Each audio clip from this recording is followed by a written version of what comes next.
Temos aí a Rose, mãe do Cleiton, né, que está aqui, já veio algumas vezes. Levanta a mão aí para a gente ver a senhora. Quem não conhece a senhora, seja bem-vinda. E tem uma família muito especial também, que já fez parte da nossa igreja, já esteve conosco muito tempo, né?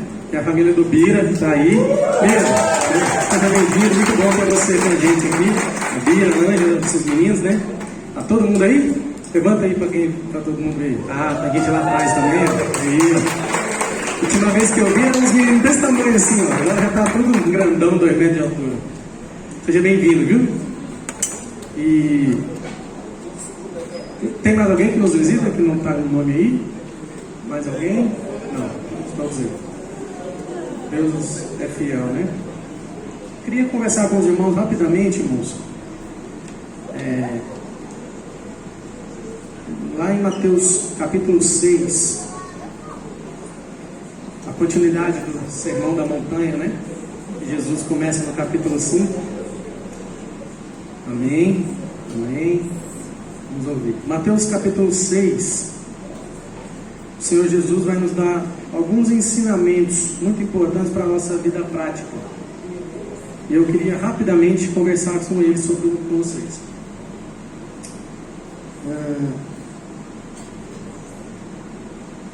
Mateus capítulo 6. Isso. A partir do 19. Jesus vai dando vários ensinos, tá? Capítulo 6, né, a gente terminou, está lendo o livro de Mateus, né? Alguns irmãos terminaram o livro de Mateus. E o capítulo 6 ele vai falar de conselhos de vida prática, tá? Para nós que somos cristãos, somos servos do Senhor. E a partir do 19 diz assim: vamos nos acalmar. Ele já está meio agitado. Glória a Deus. Podemos ler? Não ajuntem tesouros aqui na terra, onde as traças e a ferrugem os destroem, e onde os ladrões arrombam casas e os furtam. Ajuntem, porém, seus tesouros no céu, onde as traças e a ferrugem não destroem, e onde ladrões não arrombam nem furtam. Onde o seu tesouro estiver, ali também estará o seu coração. Seus olhos são como uma lâmpada que ilumina todo o corpo. Quando os olhos são bons, todo o corpo se enche de luz. Mas quando os olhos são maus, o corpo se enche de escuridão. Se a luz que há em você é na verdade escuridão, como é profunda essa escuridão?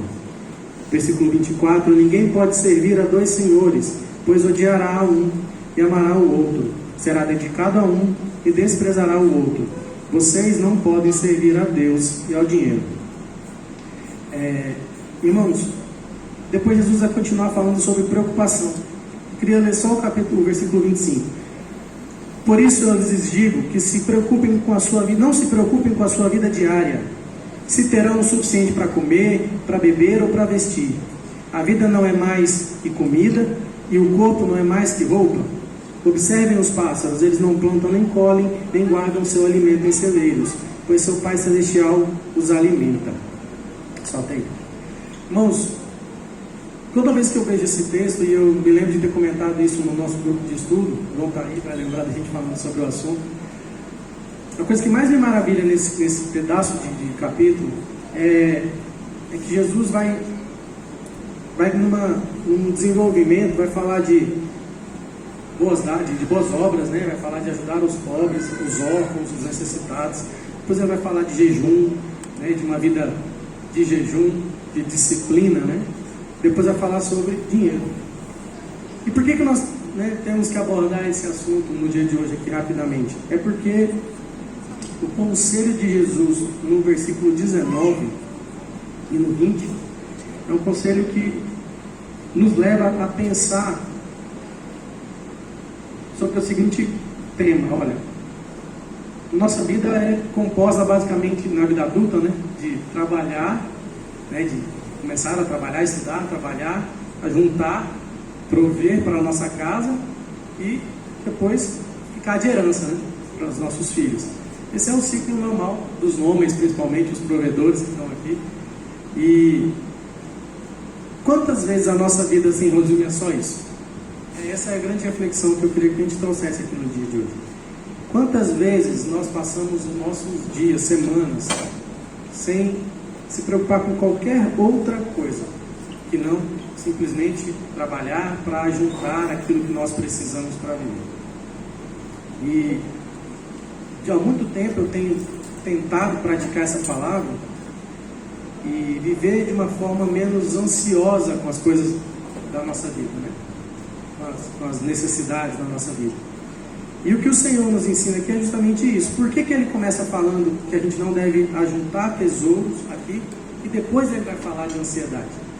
Primeiro você tem que aprender como fazer, depois você para de pensar sobre aquilo. Se Deus falasse simplesmente não pense, o homem não saberia como fazer. Então Jesus está dando o conselho: não ajunte na terra, ajunte no céu. Eu me lembro que há uns dias atrás eu preguei aqui na igreja e eu falei sobre isso, né? O que são os tesouros do céu? São as nossas obras de justiça, meus irmãos. Então aquilo que nós fazemos pelos necessitados, aquilo que nós fazemos pelos órfãos, pelas viúvas, cumprindo o mandamento do Senhor, são imputados para nós como tesouros para a nossa vida lá no céu. Tá? Nós não fazemos isso pensando naquilo que estamos fazendo para receber, mas é fato que essa recompensa é nossa, porque o Senhor já nos deu. Tá? E nós precisamos desenvolver esse hábito de desprezar os tesouros da terra e almejar cada dia mais os tesouros do céu. É isso que me marca toda vez que eu vejo alguém necessitado. E é interessante que eu li o versículo que fala assim: se os seus olhos foram bons, o seu corpo terá luz. Então nós precisamos buscar sim, olhar para as pessoas que estão aí no mundo afora, para aqueles que necessitam, para aqueles que no sinal, muitas vezes você passa pelas pessoas todos os dias você vê uma pessoa lá, a mesma pessoa. O que nós temos feito? Às vezes nós não temos dinheiro, mas nós podemos dar uma palavra, dizer: olha, tem alguém que pode ajudar, eu tenho uma congregação, eu tenho uma comunidade de fé que pode te ajudar, o que você precisa? Nós estamos aqui, irmãos, como corpo, para servir no corpo. A gente precisa servir o corpo de Cristo. Então, se nós vemos as pessoas com dificuldades, se nós vemos os nossos irmãos, né, como a própria palavra fala, com necessidades, precisando de apoio, de suporte, por que nós não fazemos? Por que nós não podemos fazer como corpo? Né? Uma vez eu me preocupei, porque eu pedi uma vez, né, eu falar aqui, pastor, uma vez eu falei assim: gente, eu mandei uma pessoa ir lá na igreja sem nem perguntar se tinha cesta. Por quê? Porque eu confiei que se não tivesse eu ia ter. Eu ia me virar, ia arrumar, ia ter, ia dar. Né? Tem um versículo que fala que quem muito foi perdoado, né, é muito exigido. Acho que é isso, quem muito foi perdoado é muito exigido. E eu sempre tenho isso na minha mente. Eu já fui ajudado pelos irmãos. Né? Muitos irmãos aqui são antigos na igreja e eu sei o que eu passei. E hoje eu consigo retribuir, seja nos dízimos, seja na oferta, seja na ajuda. E o Senhor tem me suprido para que eu possa exercitar esses frutos de justiça. O Senhor não tem me dado a minha provisão para que eu encerre dentro da minha casa e agradeça: Senhor, muito obrigado pelo pão de hoje. Isso também, mas não é só. Né? Porque se nós aplicarmos o ensino de Jesus, ele vai falar que se nós perdoamos, nós somos perdoados. Aí Deus nos supre, nos ajuda, nos dá, e nós não retribuímos. É isso que Jesus está dizendo aqui: não ajunte na terra. É porque o ladrão rouba, porque você rouba seu coração, se torna um ídolo. Né? Por isso que não pode ser dois senhores. Só tem um Deus nas nossas vidas, e é o Senhor Jesus. É Ele que nos supre, é Ele que nos dá. A palavra de Deus nos diz que Ele nos dá enquanto nós dormimos. E esse versículo é lindo para mim. É lindo. Porque eu fui suprido muitas e muitas e muitas vezes enquanto eu estava dormindo. Foi nem uma, nem duas, nem três, meus irmãos. E o Senhor é fiel. Ele é fiel para honrar a palavra dele. Ele disse que não vai faltar o pão. Não vai faltar o pão. Se Jesus quisesse que a gente orasse e ficasse preocupado, ele não nos ensinava a orar. Ele deixava a gente preocupado, porque para isso a gente não precisa de ensinamento. A gente se preocupa com a vida. Então, nosso conselho para nós é: não ajunte tesouros na terra. E o segundo conselho é: não andeis ansiosos por coisa alguma.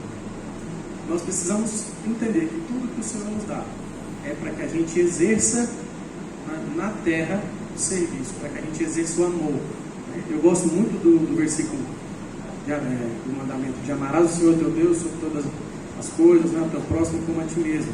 Só que eu gosto muito do versículo que tem lá em Deuteronômio, que fala que amarás o Senhor do Senhor teu Deus de todo o teu coração, de toda a tua força, de todo o teu entendimento e com todas as suas posses.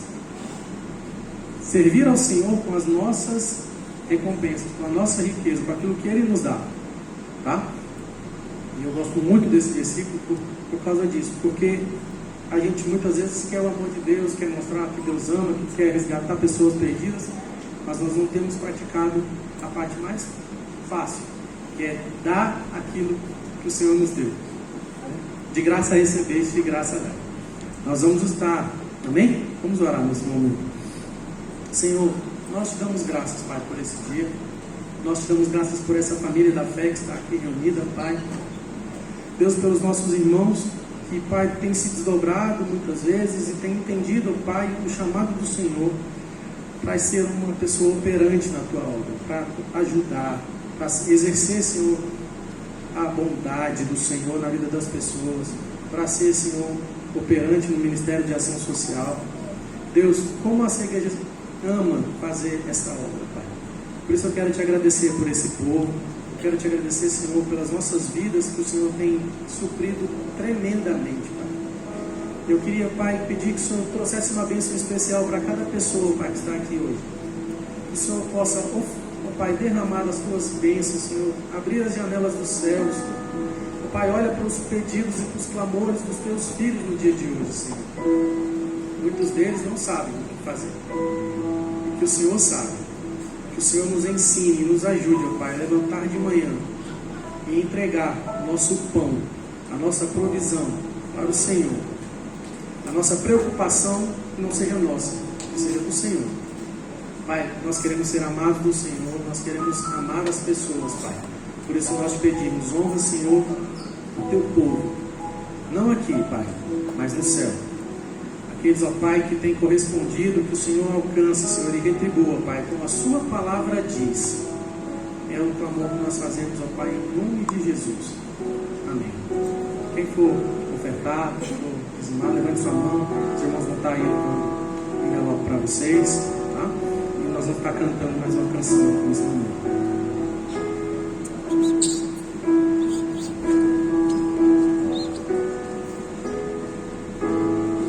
Você poderia ficar de pé mais uma vez? Para a gente poder cantar essa canção?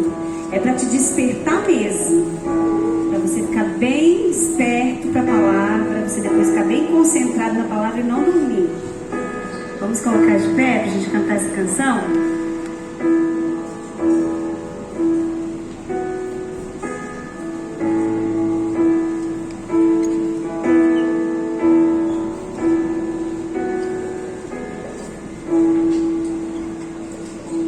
Um dia a gente aprende a confiar em um Deus que faz milagres, que ouve a nossa oração, que se faz presente aqui. Um dia a gente aprende a dar um passo só de cada vez, mas sem duvidar,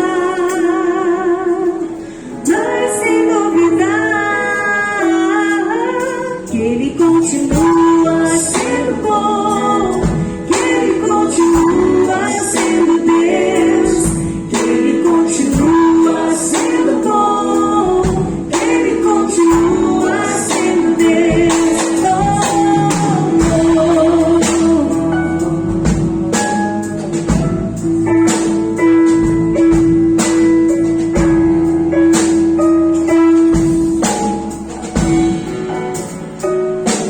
Então chega o dia de viver tudo que se aprendeu e a enxergar até o que não se pode ver. Chega o dia de entender até o que não de Deus, mas sem duvidar, mas sem duvidar. Continua sendo bom,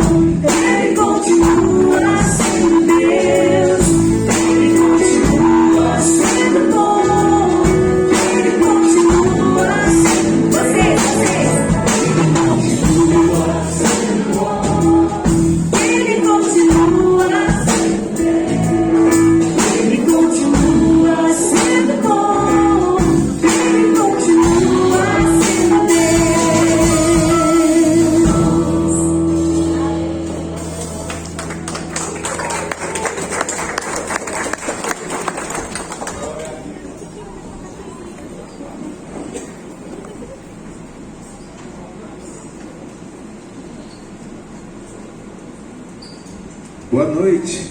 Boa noite. Tem criança aqui hoje? Tem salinha? Renata, vai ter salinha?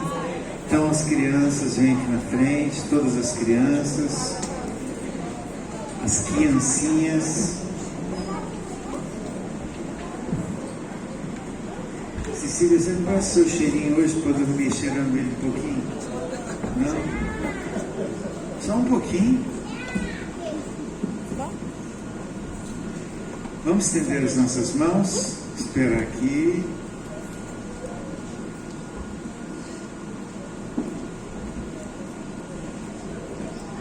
Vamos orar pelas crianças. Estenda a sua mão para cá.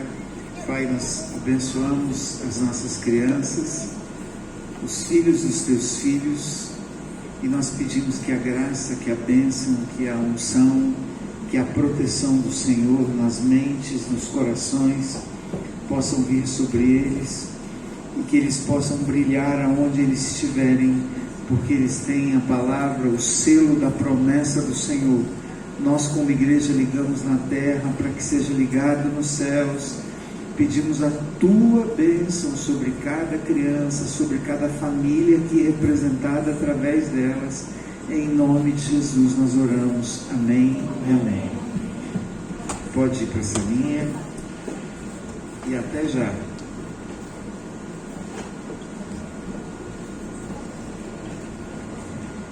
Irmãos, antes de nós ministrarmos, já apresentarmos visitantes. Sim. Antes de nós ministrarmos a palavra, tem um momento muito... Eu não gosto, o Almir é muito... Desculpa, a gente tem liberdade de falar, mas o Almir é muito folgado. Depois que ele virou o presidente da igreja, ele falou assim: faz isso, sim senhor. E ele sempre pede para fazer o que eu não gosto de fazer aqui, que é despedir das pessoas. Então, para mim, assim, é horrível orar para as pessoas que vão sair da igreja e vão mudar para outro lugar. Mas, infelizmente, né, irmãos, não tem jeito. A vida é assim. Então, com muita tristeza no coração, mas alegre, porque eles estão partindo para um dos países lindos, né, mais bonitos do mundo, que tem canguru, né, que está na Copa do Mundo. Então eu queria chamar aqui o Cleiton, a Meire, o Eric, a mãe dele, para a gente orar, porque eles estão se despedindo hoje da igreja e mudando para a Austrália. É bem ali, a Austrália é logo ali. Mas eu queria que a gente ficasse de pé e orasse abençoando essa família. Vem cá, Almir, eu vou deixar isso com você, porque eu não tenho mais estrutura emocional para isso. Vem cá, eu queria chamar o Fernando e a Renata, que estão aqui também, para estarem aqui. São pessoas assim queridas demais da conta, assim, um talento assim desses dois, né, Dalmi, vai fazer muita falta. Multi-instrumentista, um homem multifacetado, e assim, para nós é assim, triste de despedir, mas entendendo que é a vontade de Deus para eles. Amém? Vou pedir para o me orar, porque ele que sabe fazer isso bem, eu não sei mais não. Não podia deixar passar batido, a gente tinha programado de fazer isso, e esses dias nós fizemos uma despedida na casa do Ranon para eles, e foram 11 anos aqui na igreja. Louvo a Deus pela vida de vocês. O Cleiton se converteu aqui através da vida do Bira, né, que estava aí sentado, trouxe o Bira. Mas você fica, Bira, no lugar dele agora, porque se ele vai, você fica, né, afinal de contas. E para nossa, não vou dizer tristeza, mas a gente não pede apenas um grande músico, pede uma família que nós amamos muito, a Meire, o Eric, o Cleiton, mas a nossa oração sempre é para que Deus os leve e abençoe o tempo que eles vão estar lá. Não sei quanto tempo eles vão ficar lá, mas eu fiz questão de fazer essa despedida semana passada, e hoje orar por eles aqui, a última vez que eles virão aqui, pelo menos nos próximos dias, e que o Senhor os acompanhe, amém? Quantos podem dizer amém? Para que Deus esteja com eles ali, para que... Mas uma coisa que eu falei para ele, digo sempre para as pessoas que vão da igreja por qualquer motivo: a principal coisa que vocês precisam fazer, e eles vão confirmar, é se conecte a uma igreja. Não se iluda de achar que por estar num país de primeiro mundo, em outro lugar qualquer, nós podemos ficar longe da comunhão da igreja. Então, repito isso e digo, onde você for, tem mais pessoas se preparando para sair o ano que vem da igreja, se conecte a uma igreja. Não? E ele tem o privilégio de ter Hillsong lá. Então, tem uma das igrejas mais maravilhosas que estão lá na Austrália. Vamos orar por eles para que Deus os leve e os abençoe e que nós possamos ver as notícias do que Deus vai fazer através da vida de vocês. Deus tem um tempo para todas as coisas, sabe? E às vezes a gente não entende. Eu sei que a separação é sempre dolorosa, eu sei que você está sentindo muito, mas Deus preparou tudo no momento certo. Essa é a hora, e o Senhor leva, o Senhor acompanha, e se quiser Ele traz de volta no tempo dele, mas que seja segundo a vontade dele, amém? Que nós vamos como igreja abençoada. Levante sua mão para cá, nós vamos orar por eles. Pai, eu te louvo pela vida do Cleiton, pela vida da Meire, pela vida do Eric, Senhor, essa família que durante tanto tempo esteve conosco aqui. Amém. Nós queremos reconhecer o valor, a importância, Senhor, o talento que o Senhor tem dado a eles, uma família de levitas, ó Deus, e nós queremos te louvar porque foram bênção nessa igreja todos esses anos. Ó Deus, em todo esse tempo o Senhor edificou a fé dessa família, e agora o Senhor nos está levando, como levou Abraão, como levou tantos homens e mulheres para outros lugares. Nós queremos como igreja abençoá-los, estendemos as nossas mãos para dizer, vamos em paz, que a bênção, a proteção do Senhor esteja sobre vocês, que vocês cresçam, prosperem na terra onde o Senhor está levando vocês, sejam cabeça naquele lugar, e que o Senhor nunca, jamais se aparte da vida de vocês, e que nós possamos ver as notícias do que o Senhor vai fazer na vida dessa família. Nós oramos, abençoamos os teus filhos, te damos graças, Senhor, por terem sido fiéis todos esses anos aqui. E agora te pedimos, abre uma porta ali naquele lugar para que eles possam congregar, para que eles possam, Senhor, estar junto com outros irmãos, abençoar outras igrejas, ó Deus, abençoar outro povo, Senhor, e que a tua unção vá com eles, onde eles forem. Nós oramos e declaramos a bênção em nome do Pai, do Filho e do Espírito Santo. Se você crê e deseja isso, diga amém, amém, amém.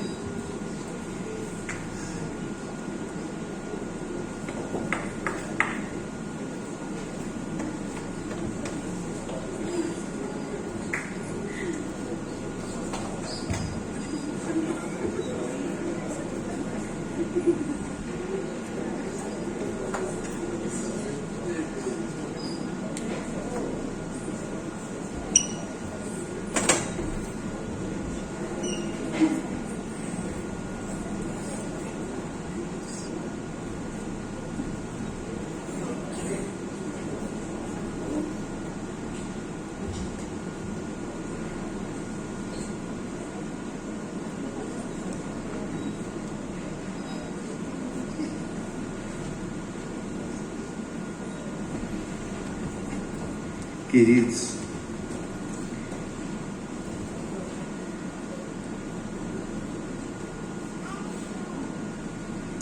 dando sequência a uma série de mensagens que o pastor Almir pediu que nós falássemos sobre palavras que curam, e salvo engano hoje é o último, Almir, é a última ministração dentro desse tema, palavras que curam. E eu sei que de alguma forma Deus vai falar com você, Deus vai ministrar no seu coração. Feche os seus olhos um pouquinho só, coloque a mão no seu coração. Eu não queria orar não, eu queria que você orasse aí e pedisse para Deus que o Espírito Santo possa estar ministrando no seu coração, falando com você de forma bem pessoal. Faça uma oração em silêncio, preparando o seu coração para aquilo que você vai ouvir hoje.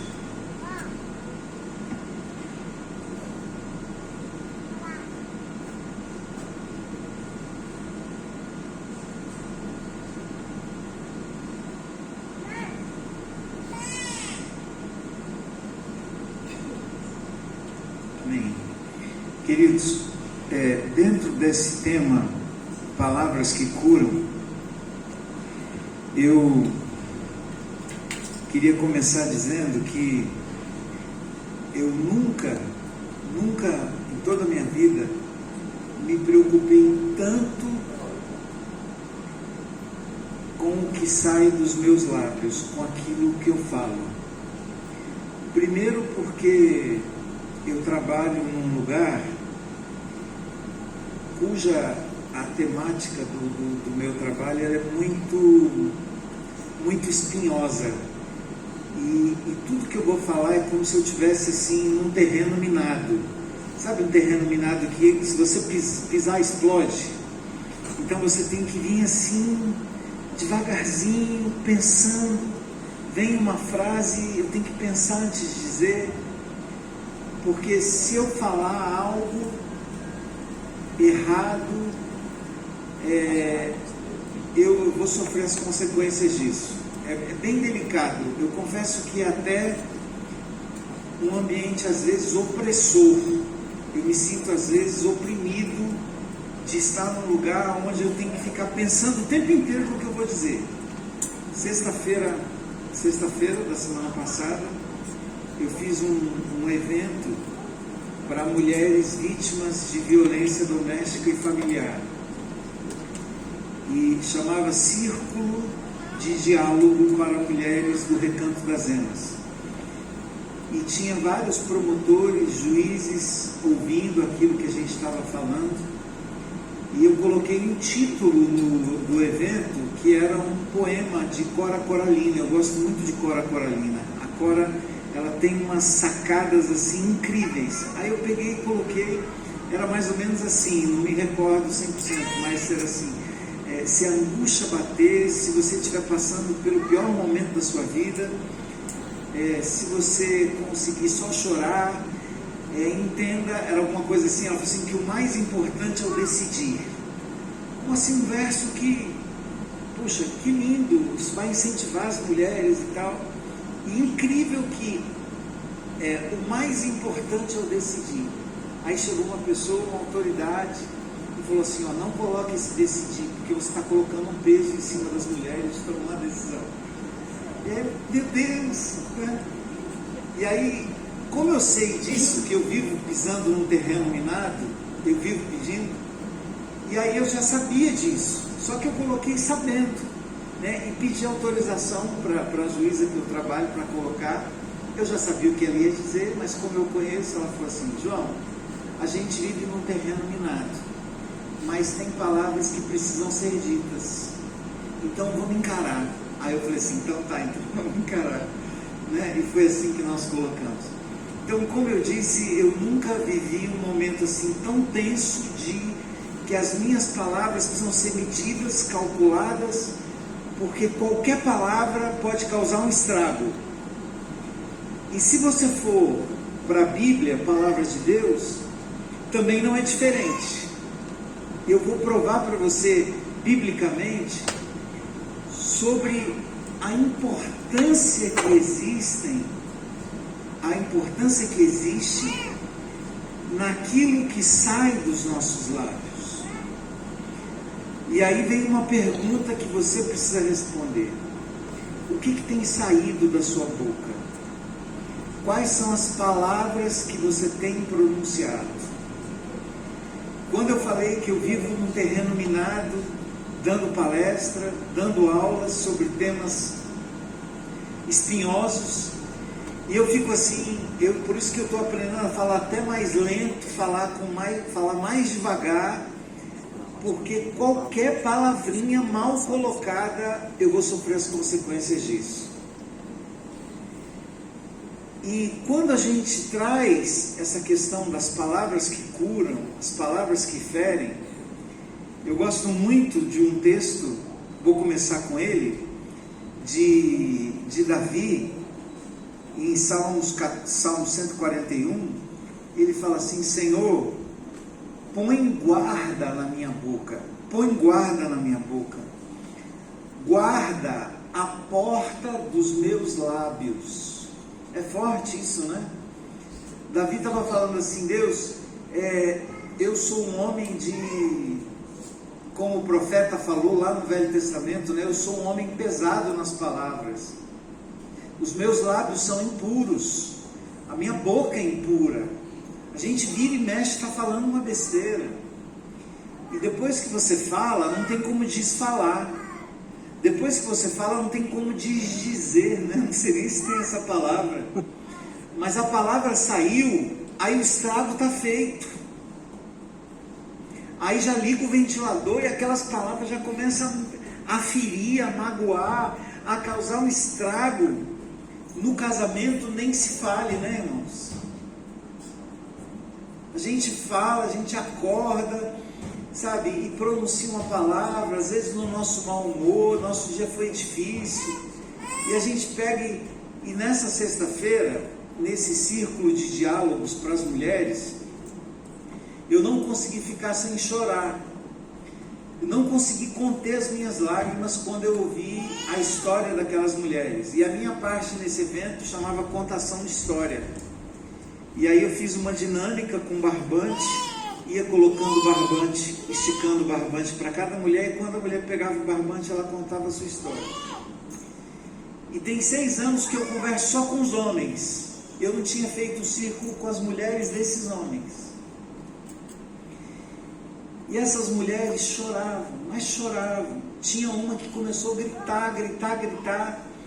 E aí depois ela, gente, me perdoa, porque tem 7 anos que eu ouço que eu sou gorda, que eu sou feia, que eu sou ridícula. Tem 7 anos que eu ouço isso. E eu não me conheço mais. Eu não tenho mais identidade. Eu não sei mais quem eu sou. Porque ele fala tanta coisa de mim o tempo inteiro, que eu não existo mais. E aquelas mulheres, aí passava o barbante para outra mulher, e aquela mulher disse assim: olha, sabe o que ele me disse essa semana? Que queria muito que eu morresse. Que se eu morresse ia ser a solução para o nosso problema. E ele falou assim: por que você não morre? Por que você não morre? E ela começava a chorar, e eu falei assim: meu Deus, que estrago que faz uma palavra, que impacto que uma palavra causa na vida de alguém. E se a gente está falando em palavras que curam, eu queria que a gente fizesse um pacto hoje e fizesse essa oração de Davi: Senhor, põe guarda, queridos, porque os nossos lábios são lábios impuros. São ou não são, irmãos? A Bíblia fala, nossa, eu podia pregar aqui 3, 4 horas só falando de Tiago capítulo 3. A língua que confessa Jesus, a língua que louva, a língua que adora ao Senhor, a mesma língua que amaldiçoa, a mesma língua que mata. Você adora o Senhor com a sua boca, você amaldiçoa o seu irmão com a sua boca, amaldiçoa os seus filhos, amaldiçoa o seu marido, amaldiçoa o mundo, amaldiçoa o Brasil, amaldiçoa a nação com as nossas palavras. Por isso que hoje eu queria que a gente pensasse no que tem saído dos nossos lábios. O mesmo cuidado que eu tenho no meu trabalho, eu tenho parado, dito assim, mínimo que eu puder, porque quando a gente fica calado, a gente não corre o risco de ofender, nem magoar ninguém, nem ferir ninguém. E nas nossas rodas de conversa, né, nos nossos encontros sociais, quantas pessoas todos nós ferimos através da nossa, a Bíblia fala da nossa tagarelice, através das nossas fofocas, através dos nossos disse-me-disses. E a gente vai ferindo e magoando as pessoas ao invés de curar as pessoas. Por isso que Davi falou assim, Davi ele disse isso porque ele se conhecia. Ele dizia assim: Senhor, eu não sou flor que se cheira, meus lábios são impuros, como o profeta falou, eu falo mesmo, sabe, a gente, em nome da sinceridade, nós magoamos as pessoas. Já viu aquela pessoa que diz assim: olha, eu sou sincero, então comigo é assim, e em nome dessa sinceridade, a gente está ferindo as pessoas, porque a sinceridade, ela sempre fala do outro. A sinceridade, você tem que ser sempre sincero com os outros, diferente de autenticidade. Porque a autenticidade eu falo de mim, a sinceridade eu vou falar para outro, entendeu? Então assim, eu sou sincero, você é feio, né? O Fernando de vez em quando briga comigo, né? Falou assim, ó, eu sou sincero, você está gordo. Eu falei assim, isso é usar a sinceridade para magoar as pessoas, para ferir as pessoas. E vocês ainda riem ainda para contribuir com isso. Está vendo como é que o negócio está sério aqui? Então assim, o que eu quero dizer, irmãos, é que há uma necessidade a partir de mim, sabe, de fazer a oração de Davi. Falou assim, Senhor, o Senhor tem que trancar, porque se o Senhor não trancar, se o Senhor não colocar guarda nos meus lábios, eu vou falar besteira, eu vou ofender, eu vou magoar. Como é que estão as pessoas que você deixou na sua casa? Como é que estão os seus filhos? Quais são as palavras que você tem pronunciado? São palavras que curam ou palavras que ferem? Com a mesma boca nós adoramos o Senhor, com a mesma boca nós amaldiçoamos os nossos irmãos, e a gente precisa trabalhar nisso. A palavra fala, principalmente no livro de Provérbios, me concentrei no livro de Provérbios porque é o que mais fala sobre isso. Provérbios capítulo 10, não precisa abrir a Bíblia, eu vou citar várias referências. A Bíblia fala em Provérbios 10, 1 o seguinte, que a boca do justo é manancial de vida, mas a boca dos perversos mora a violência. Aonde mora a violência? Na boca, nas palavras, na língua. Provérbios 12, 18 fala assim, há pessoas cuja a tagarelice, é esse o termo que a Bíblia diz, é como pontas de espada, que vai alfinetando, que vai furando, mas a língua dos sábios é cura para os males. A Bíblia fala que existe uma língua que fere como pontas, e tem outra língua que é cura. O termo que a Bíblia fala assim, é medicina, que sai da boca dos sábios. Como a gente precisa usar as nossas palavras para curar alguém. E as nossas palavras, elas têm esse poder.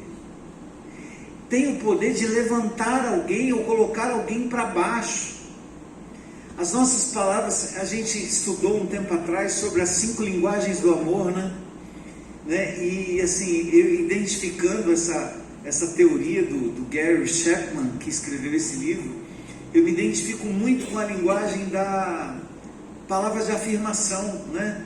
Eu funciono com palavras de afirmação.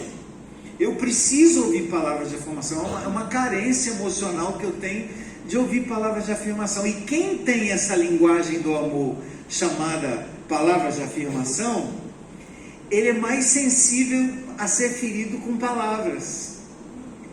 Então assim, automaticamente eu fico assim, gente, puxa, às vezes eu não expresso muito, mas para que aquela pessoa falou aquilo para mim? Qual foi a intenção dela? Porque as nossas palavras estão eivadas de julgamentos, de juízo de valor, de feridas. O que é juízo de valor? É um julgamento a partir das minhas perspectivas. É como se eu tivesse certo e as outras pessoas estivessem errado. E quem garante que você está sempre certo? Quem garante que você está certo sempre, para poder fazer com que as pessoas pensem como você, sejam como você quer que elas sejam? Isso tudo acontece por meio das palavras. Mas um dos mais fortes está em Provérbios 18, 21, que fala assim: a morte e a vida estão no poder da língua. A morte e a vida estão no poder da língua. O que bem a utiliza, comerá do seu fruto. Quando a gente pensa nas nossas palavras, irmãos, olha o que a Bíblia diz ainda em Provérbios 17, 27. O que consegue reter as palavras, quero ver quem vai conseguir isso aqui. O que consegue reter as palavras que surgem na sua mente, quem consegue reter, alcançou o conhecimento, possui o conhecimento. E o sereno de espírito é um homem de inteligência. Faz assim, ó, respira fundo. Quando eu falar 3, você vai respirar bem fundo, tá? E aí você vai pensar numa coisa para falar bem alto, tá? Aí você vai dizer assim, ó, vou contar. Vou fazer primeiro para vocês fazerem juntos, tá? 1, 2, 3. Vamos lá? 1, 2, 3. Eu não queria ouvir o que você pensou aí de alguém, mas a Bíblia está dizendo assim, olha, aquele que consegue reter é um homem que possui o conhecimento.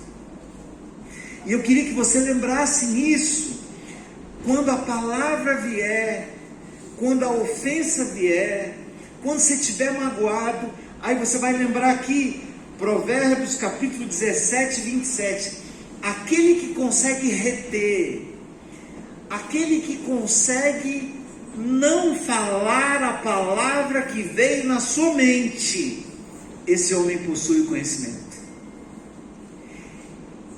E aquele homem que possui a serenidade de espírito, é uma pessoa de inteligência. Irmãos, você gosta de alguém que fala muito perto de você? Às vezes, quando a gente fala muito, é fácil administrar. Agora, quando tem alguém que fala muito perto de nós, assim, sem parar, sem dar pausa, começa a falar assim. Eu, particularmente, nos eventos assim, eu vou saindo de fininho assim, pela esquerda, né? Mas assim, por quê? Porque não é uma coisa que me agrada. Eu não gosto de pessoas que falam demais sem parar, e principalmente sem pensar naquilo que falam. E essa é uma palavra para todos nós, irmãos, porque a gente está falando de palavras que curam, de palavras que libertam. E a Bíblia está falando assim, olha, aquele que consegue reter. Quem quer ser essa pessoa, irmãos? Eu quero. Eu não julgo ter alcançado essa graça, não julgo, mas eu quero assim, muito, muito, muito, muito. Eu quero isso para mim. Eu posso dizer assim com toda a força do meu coração. Eu quero ser o homem que consegue reter. E reter não é fácil. Sabe por que não é fácil? Porque você muitas vezes retém aquilo que você queria dizer, mas você vai ficar remoendo lá dentro, assim, mas eu queria ter falado, mas ela precisava ter ouvido. Será que precisava mesmo? Às vezes, quando você não fala, aí você vai no banheiro e fala assim, eu vou sair do banheiro agora, eu vou falar. E o marido está lá na sala, fala assim, não, ele não vai deixar de ouvir não. Aí você sai do banheiro e vai para a sala, você vem cá. Aí você vai fazer o quê? Olha aqui, eu quero te dizer, porque aquele que consegue reter é o homem de conhecimento. O que essa palavra vai provocar? O que essa palavra vai causar? O que ela vai fazer? Aí vai ficar 3 dias sem conversar. Aí vai ficar magoado. E todo ataque tem um contra-ataque. Tem uma retaliação. E a retaliação é outra trovoada de palavras. Outra trovoada de palavras que visa ferir. É ataque contra ataque. E as pessoas estão cada vez mais doentes por causa das nossas palavras. Irmãos, repita comigo, por favor. Diga, tudo começa e termina com as palavras. Como é que começa um casamento? Aceita sua legítima esposa e tal como sua legítima esposa? Sim ou não? Aí quando você fala sim, aí começou a aventura. Por quê? Porque tudo começa e tudo termina com as palavras. Falou sim, já era. Agora, vamos entender uma coisa, irmãos. O nosso desafio agora é reter, para que a gente tenha conhecimento. Conseguir reter é sabedoria. E a Bíblia fala assim que o sereno de espírito é um homem, é uma mulher inteligente. Por que sereno? O que o sereno nos diz? Sereno remonta à natureza, a grilinho cantando, a lua, a uma brisa. Sereno remonta à ideia de passividade. Uma pessoa serena remonta à ideia de que eu não preciso brigar, que eu não preciso espernear, que aquilo que é meu, Deus vai me dar sem que eu precise brigar, sem que eu precise gritar, sem que eu precise falar alto, sem que os vizinhos precisem ouvir. Irmãos, espero que ninguém ouça, não está gravando não, né? Oi, Davi.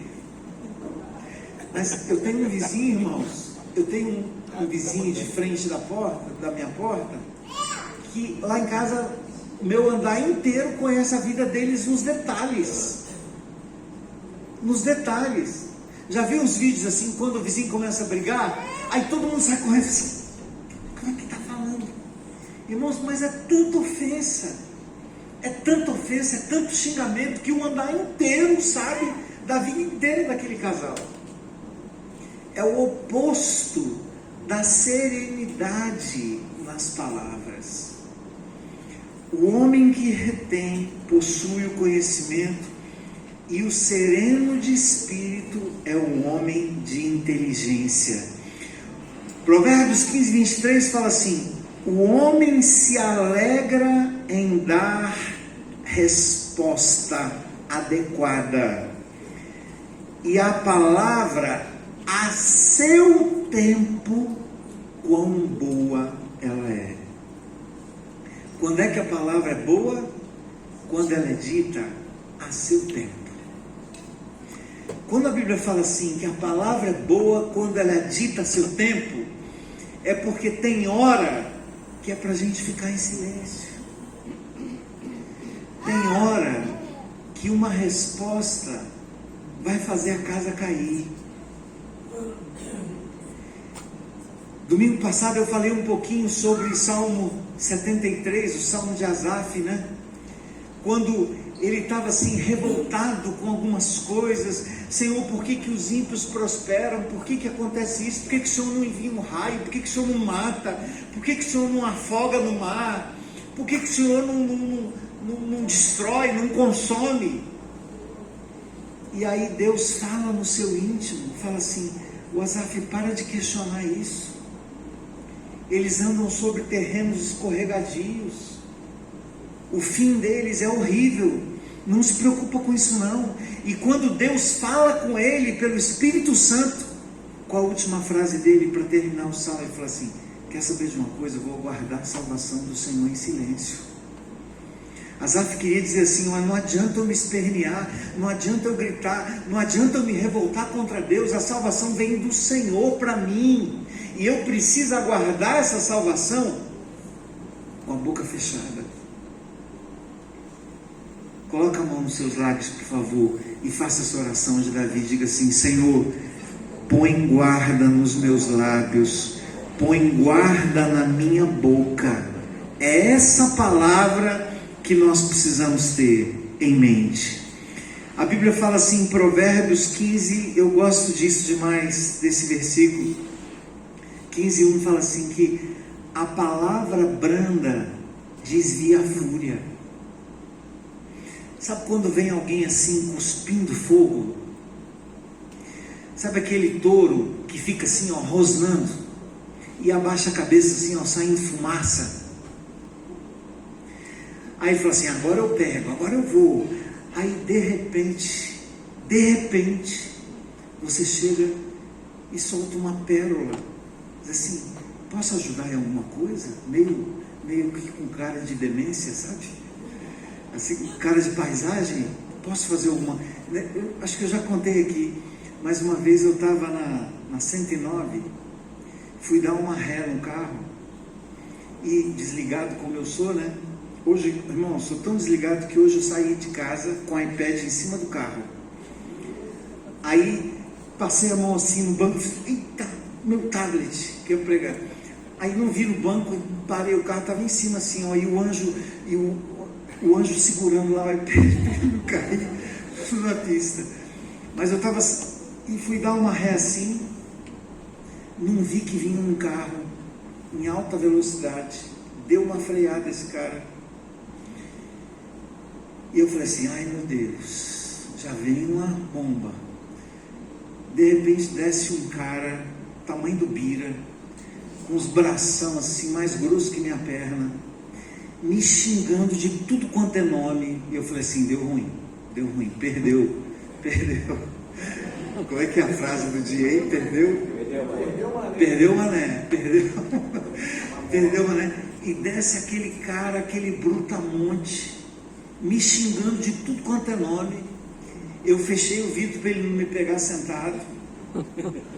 E aí abri 2 dedos do vidro, olhei para aquele brutamonte e falei assim, moço, me perdoa, eu estava desatento demais, o senhor pode me perdoar? Irmão, se eu não tivesse falado essas palavras, eu não estaria aqui contando isso para vocês hoje. Porque aquela palavra desarmou o cara. Aí sabe o que ele me disse? Desculpa também, eu não precisava estar falando isso por causa disso, por causa de uma freada que eu dei. Por quê? Porque a palavra, queridos, ela nos ensina e é verdadeira e prática. A Bíblia fala que a palavra branda, a brandura, desvia a fúria, acalma o touro valente que vem para te acabar, para te destruir, para te bater.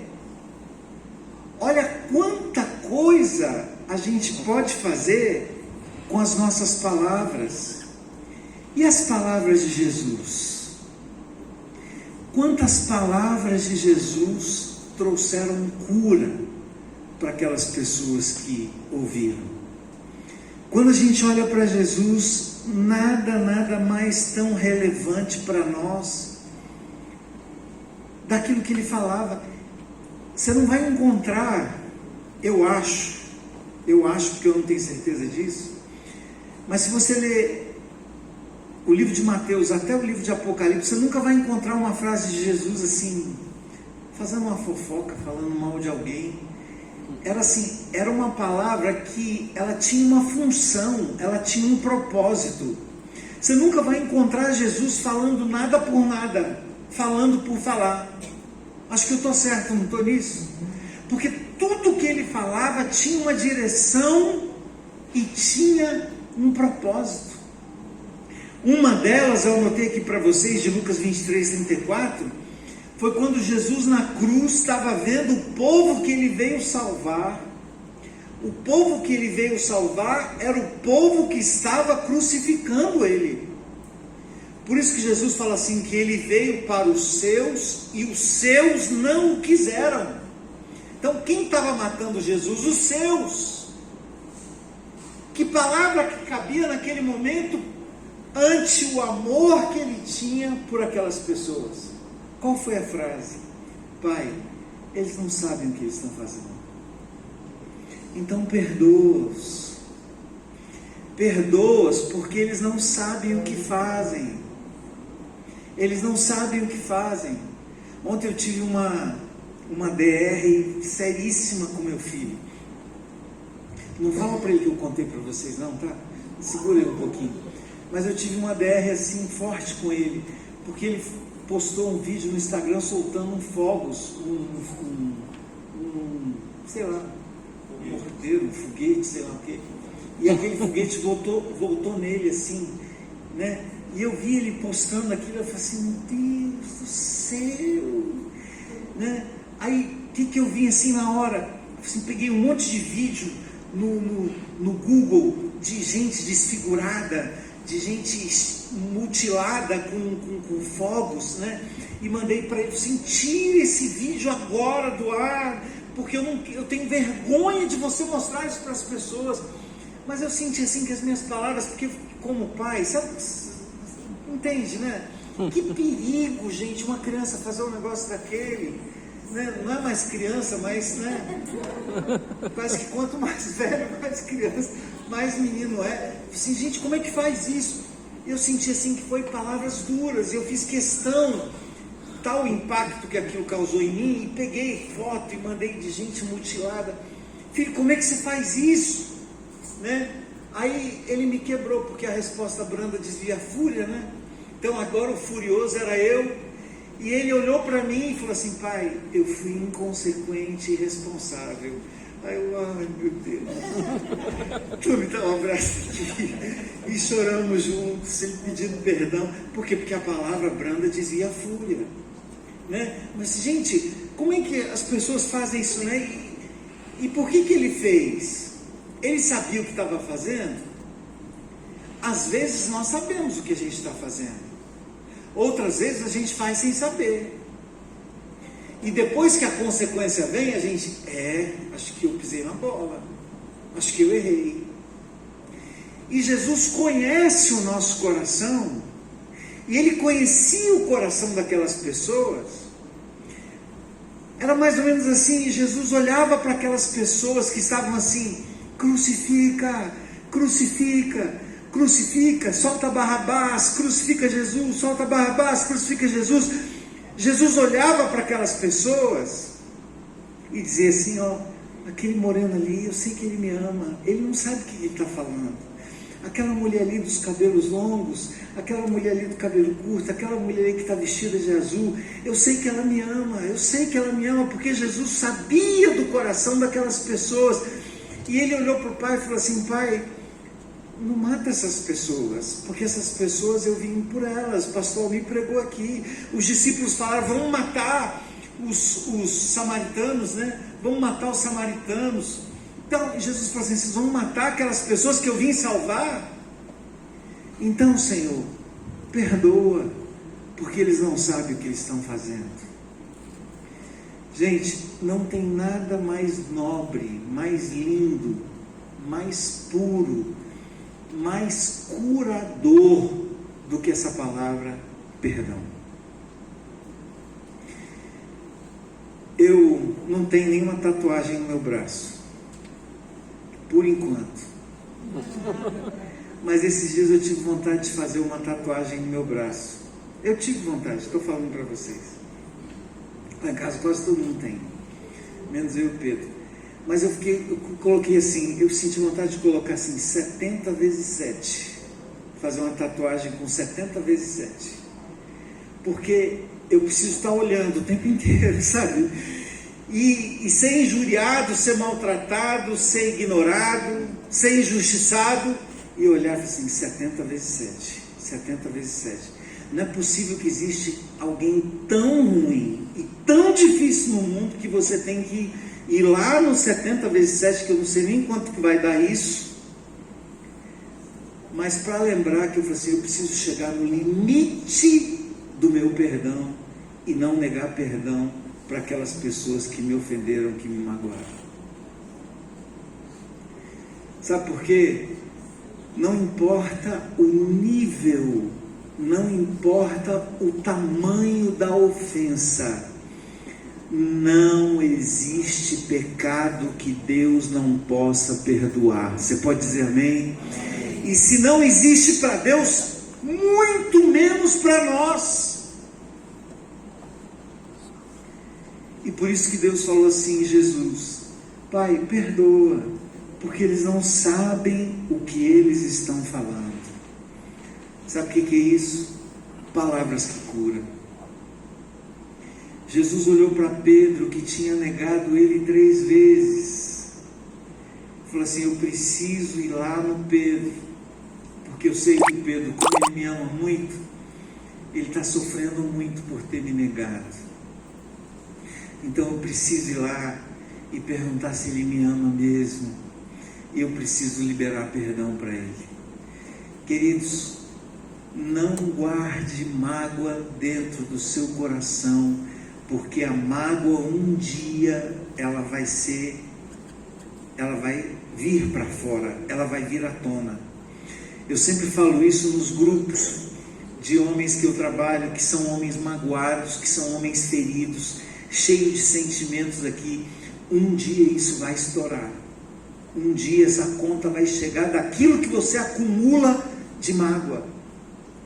Tem pessoas que estão magoadas com pessoas, e essa pessoa está lá no Nordeste tomando água de coco, deitado na rede, e não sabe nem que você existe.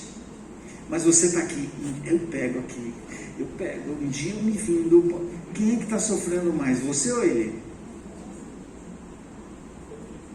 Quem é que sofre mais? Quem guarda. Quem guarda sofre mais do que aquele que magoa. É verdade ou não é? Ah, mas eu não sinto vontade de perdoar. Não sinta vontade de perdoar. Perdoa sem sentir. Porque o primeiro perdão não é para a pessoa. O primeiro perdão é para você se livrar do fardo de guardar uma mágoa. Entende? Por isso que eu sempre digo assim, cara, você não espere vontade de sentir, vontade de perdoar. E sempre falo que perdão não é sentimento, é uma decisão para você se livrar daquele aperto na alma, daquele nó na garganta. Nem sempre a gente faz as coisas sabendo aquilo que nós estamos fazendo. E por isso que Jesus falou assim, Pai, perdoa, porque eles não sabem o que eles estão fazendo. Tem uma outra frase que eu anotei de Jesus, que são palavras que curam. Quando Jesus olha para o ladrão que estava do lado dele na cruz, e fala assim, olha, eu não quero saber o que você fez, eu não quero saber da sua vida pregressa, eu não quero saber quantas pessoas você matou, quantas pessoas você roubou, mas eu quero te dizer que hoje mesmo você estará comigo no paraíso. Eu imagino que quando aquele ladrão ouve aquela palavra de Jesus, na mente dele, porque ele expressou isso, dizendo que nós éramos pessoas más, assassinas, e não merecíamos o favor de Deus. O ladrão falou isso para Jesus na cruz, e por isso Jesus falou assim, em outras palavras, não importa o que você fez, não importa quem você é, você vai estar comigo hoje no paraíso. Eu quero ter você no paraíso comigo. Olha, quem Jesus queria com ele no paraíso? Quem era a pessoa que Jesus queria com ele no paraíso? Aquele ladrão não é diferente de nós. Aquele ladrão não era diferente de mim nem de você. E somos nós que Deus quer ter ao seu lado no paraíso. Quantos podem dizer amém? E aquela palavra, hoje você estará comigo no paraíso, foi uma palavra que curou aquele ladrão do remorso, do arrependimento, da dor, só por dizer, eu quero você hoje comigo lá. Uma outra frase curadora de Jesus para mim, está em João 19:30, que foi a penúltima, salvo engano, a penúltima frase de Jesus na cruz. Quando ele disse, não para Deus, mas ele disse para mim e para você, essa frase, tudo está consumado. Essa frase Jesus queria dizer assim, você não precisa fazer mais nada, eu já fiz tudo por você. Tudo está consumado, então não tem mais nada para ser feito. Você não precisa mais subir uma escadaria de joelhos, você não precisa mais pagar penitência, você não precisa mais se matar, você não precisa mais queimar incenso, você não precisa matar mais animais.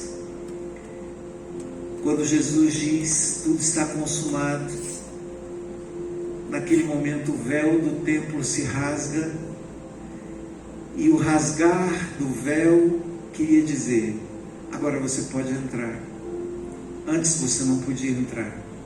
Antes nós estávamos perdidos na lama, e Jesus rasga o véu para dizer: não existe mais separação entre eu e você. Agora você pode ter acesso livre. Por quê? Porque não tem mais nada para fazer. E depois que Jesus fala essa palavra que traz cura para nós, a frase seguinte é essa: Pai, tudo está consumado. Nas tuas mãos eu entrego meu espírito. Nas tuas mãos eu entrego meu espírito. Eu não sei como eu vou morrer. Eu não sei como é que vai ser os meus últimos minutos. Mas na minha mente, se eu tiver oportunidade de falar as últimas palavras, eu vou repetir essas palavras de Jesus. Quando eu estiver no leito de morte, sentindo que chegou a minha hora, eu vou dizer: Pai, nas tuas mãos eu entrego o meu espírito. E quando eu pensei nessa palavra, eu pensei em alguém, em pessoas que não tem um Pai, que não tem um Deus para entregar o seu espírito. A entrega do espírito é o momento final, onde tudo termina ali. Onde a vida física termina, é o momento que eu vou falar assim: Senhor, toma. Antes de encerrar as minhas atividades aqui, eu quero entregar o meu espírito ao Senhor. Que você tenha um Deus hoje, que se chegar o seu dia, você possa dizer isso: Senhor, eu quero entregar o meu espírito a Ti. Tem uma outra frase que eu gosto muito de Jesus, porque são palavras que curam. Já falei algumas vezes aqui sobre Mateus capítulo 11, quando Jesus fala assim: vinde a mim, você que está carregado, sobrecarregado, aflito, tomai sobre vós o meu jugo e aprendei de mim, que sou manso e humilde de coração, e encontrareis descanso para a sua alma. Quando Jesus fala assim: olha, tome o meu jugo, porque o meu jugo é leve, é suave. O jugo de Deus é leve e é suave. O que isso nos diz? O que isso fala para você? Eu digo isso porque eu vejo tanta gente pesada, com uma carga tão grande nos ombros. Queridos, já falamos aqui várias vezes que não existe cristianismo sem cruz, e a cruz é um fardo, a cruz é pesada às vezes. Mas Deus não está falando de carga, Ele está falando de sobrecarga. Vinde a mim os sobrecarregados. Uma coisa é você levar uma carga, um jugo. Outra coisa é você levar uma sobrecarga. Não é para você levar sobrecarga. O Evangelho não é sobrecarga. O Evangelho é carga. Entenderam? E Jesus fala assim: olha, para de viver uma vida pesada, de viver uma vida tensa, porque o jugo que eu quero que você leve, é suave. E hoje, queridos, dentro das palavras que curam, olhe para você. Você tem vivido essa leveza do Evangelho? Olha a leveza do Evangelho. Alegrei-me quando me disseram: vamos à casa do Senhor. O que isso te diz? Puxa, que legal, hoje tem culto domingo. O que é uma vida de sobrecarga? Ai meu Deus, culto de novo. A pandemia podia continuar, para a gente continuar fazendo culto online, era mais fácil. E Jesus falou assim: olha, alegre-se quando vocês vêm à casa do Senhor. Isso é leveza do jugo. O meu jugo é leve, é suave, e por cima ainda traz alívio para as suas dores. Não acrescenta dores, alivia as dores. Eu queria que você de alguma forma introjetasse esse jugo do Evangelho na sua vida, que traz leveza, que tira o fardo pesado e coloca o jugo suave. Tem uma outra frase de Jesus que eu anotei, que eu queria falar com vocês. Já estou terminando, 5 minutos. Quando Jesus encontra aquela mulher pega em flagrante adultério, Jesus olha para ela, depois que tudo terminou, e fala assim: mulher, aonde estão os seus acusadores? Aonde foram as pessoas que disse que você era adúltera e que queriam te apedrejar? Aí ela olhou para Jesus e falou assim: eles foram embora, eles não me condenaram. E a frase que trouxe cura para aquela mulher foi essa: eu também não te condeno, vai e não peques mais. Às vezes nós condenamos as pessoas com as nossas palavras, e essa palavra precisa trazer cura para nós hoje, para as pessoas que se sentem condenadas, para as pessoas que se sentem julgadas. A palavra que cura hoje é: eu também não te condeno. Jesus veio para trazer vida, e vida em abundância, e não de condenação, de julgamento, de palavras que ferem. E eu queria que essa palavra de Jesus hoje trouxesse cura para a sua vida. Você que se sente condenada, julgada por algo que você fez, Jesus está dizendo assim: ó, vai e não peques mais. Mas eu não vim aqui para te condenar, eu vim aqui para te libertar. Essa é a palavra de Deus para vocês. A palavra do Senhor ainda nos diz, antes de eu terminar, Mateus 12:37, porque pelas nossas palavras nós seremos absolvidos, e pelas nossas palavras nós seremos condenados. Pelas palavras seremos absolvidos, pelas palavras seremos condenados. A pessoa que não consegue guardar, a pessoa que consegue guardar a sua boca, preserva a sua vida. Mas aquele que fala sem refletir será arruinado, diz a palavra de Deus. Eu queria que nesse momento que a gente está falando de palavras que curam, na sexta-feira eu vi uma mulher berrando, gritando, porque ela pronunciou, ela repetiu as palavras que ela ouviu a vida inteira do marido dela. Eu senti uma compaixão tão grande, tão grande, tão grande por aquela mulher, que eu fiz uma dinâmica do abraço e tal, e falei assim, eu queria que... Aí fiz umas lembrancinhas assim para entregar para elas, com bombom, com uma cardenetinha assim, escreva a sua história aqui. E aí eu pedi que algumas mulheres fossem lá e entregassem a lembrancinha e abraçassem ela. E dissesse para aquela mulher que ela poderia ser protagonista da sua história. E que através de uma decisão, ela conseguiria sair daquela situação, dar a volta por cima. E aquela mulher chorava, chorava, e no final ela falou assim, olha, todas as palavras malditas que eu ouvi, as palavras que eu ouvi aqui hoje conseguiu me levantar. E eu estou saindo daqui aliviada e curada através do abraço e das palavras que eu ouvi aqui hoje. Eu queria que você fechasse os seus olhos nesse momento. E você fizesse,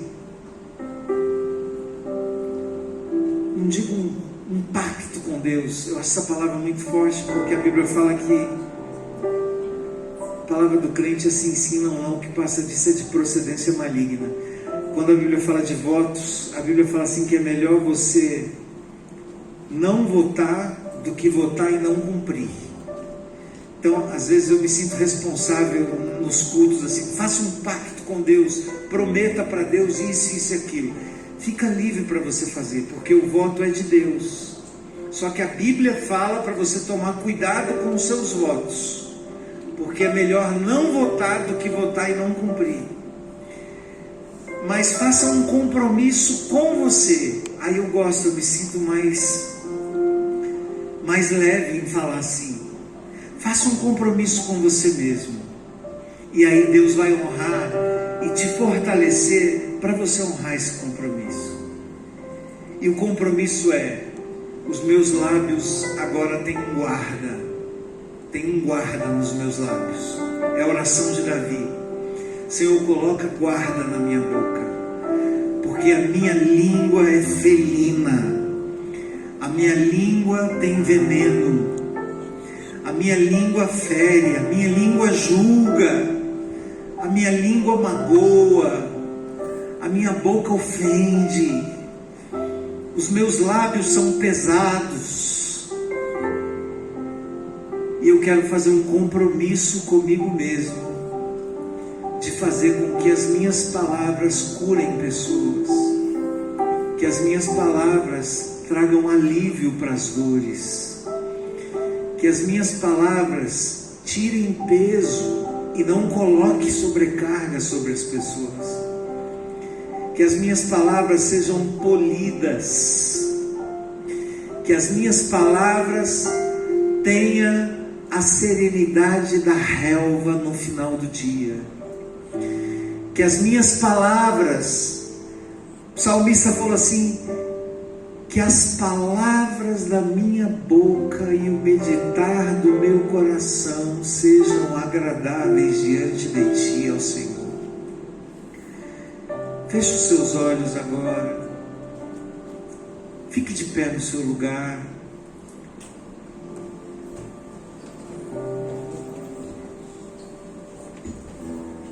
Eu queria que você começasse a usar a sua boca para curar pessoas.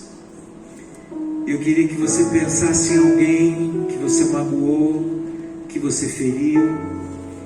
Queria desafiar você a procurar essa pessoa e dizer para ela assim: olha, eu te feri com as minhas palavras. As minhas palavras estão carregadas de ódio, de maldade, e eu quero mudar isso na minha vida. Eu vou usar os meus lábios para curar e não para ferir ninguém. E você pode começar fazendo isso, cantando essa música. Não vou calar meus lábios, vou profetizar, manifestar a graça e abençoar a quem Deus quer libertar. Não vou calar meus lábios, vou profetizar, vou curar, manifestar, vou tomar a postura de sereno, de alma, de espírito, A quem Deus quer libertar. sobre a sua vida, sobre sua vida, eu vou profetizar. Nenhuma maldição te alcançará. Sei que Deus tem pra ti uma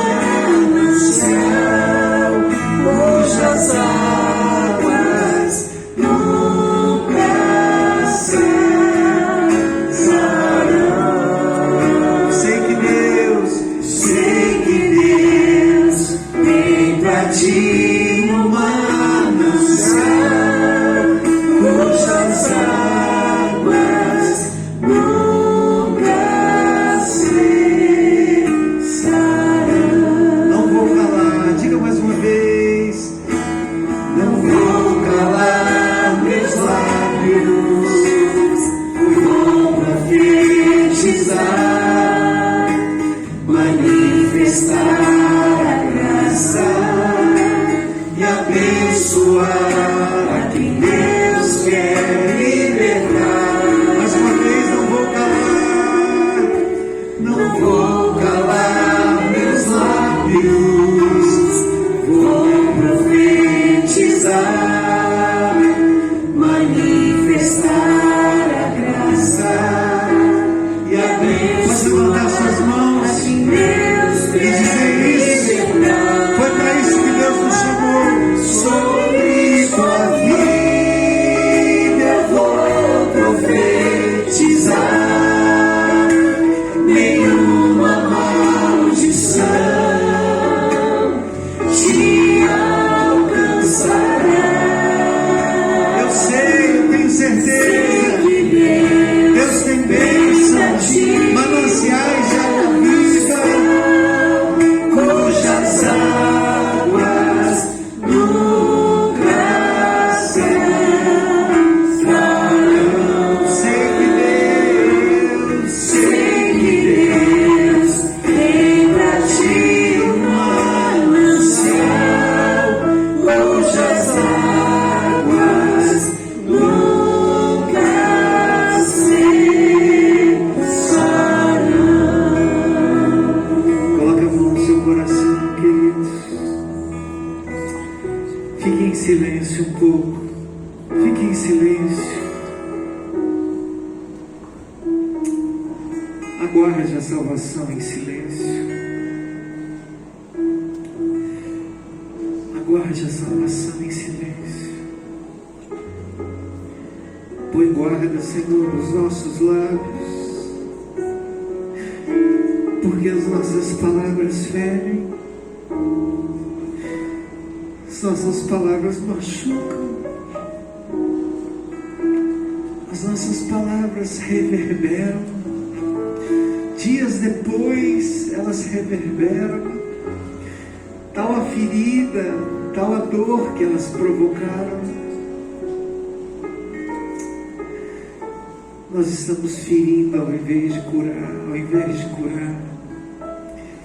E nessa noite, Senhor, nós primeiro nos comprometemos conosco. Compromisso agora é com a gente mesmo, de dizer: Senhor, eu vou conseguir reter os meus lábios, porque da minha boca vai sair cura, a minha boca será medicina, como diz a tua palavra. E nós queremos multiplicar essa mensagem de profetizar bênçãos e não maldição. Nós, ó Deus, consagramos os nossos lábios a Ti. Que as palavras da nossa boca e o meditar do nosso coração sejam agradáveis diante de Ti, ó Senhor. Sobre sua vida eu vou profetizar. Nenhuma maldição. Você pode dizer isso para você. Pode sair do seu lugar, abraçar a pessoa que está do seu lado.